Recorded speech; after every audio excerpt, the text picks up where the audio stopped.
اعوذ باللہ من الشیطان الرجیم بسم اللہ الرحمن الرحیم۔ آج کی 2 احادیث مبارکہ اذان کا جواب دینے کی فضیلت سے متعلق ہے۔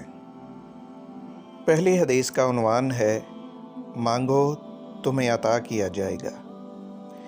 سیدنا عبداللہ بن عمر رضی اللہ عنہ بیان کرتے ہیں کہ ایک آدمی نے عرض کیا، اے اللہ کے رسول، مؤذنین تو اپنے اجر و ثواب کے لحاظ سے ہم پر فضیلت لے جائیں گے، لہٰذا ہمیں بھی کوئی عمل بتلائیے۔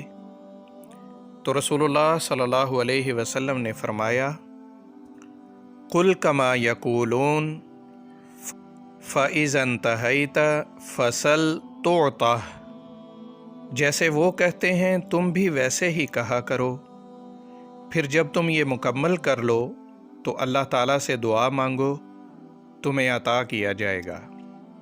سنن ابی داؤد 524۔ دوسری حدیث مبارکہ میں اذان کا جواب دینے کا طریقہ سکھلایا گیا ہے اور اس کی فضیلت بیان ہوئی ہے۔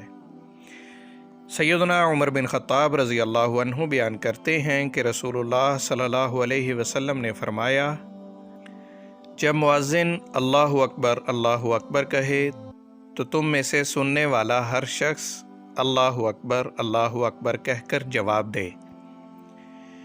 پھر جب وہ اشہد ان لا الہ الا اللہ کہے تو سننے والا بھی اشہد ان لا الہ الا اللہ کہے۔ پھر وہ اشہد ان محمد الرسول اللہ کہے تو سننے والا بھی اشہد ان محمد الرسول اللہ کہے۔ پھر جب مؤذن حی علی الصلاۃ کہے تو سننے والا لا حول ولا قوت الا باللہ کہے۔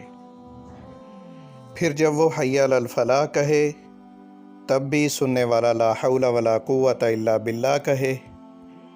پھر وہ اللہ اکبر کہے تو اس کے جواب میں بھی اللہ اکبر کہہ کر جواب دے، اور جب وہ لا الہ الا اللہ کہہ لے اور جواب دینے والا بھی خلوص دل سے لا الہ الا اللہ کہے تو اسے جنت میں داخلہ نصیب ہوگا۔ صحیح مسلم 385۔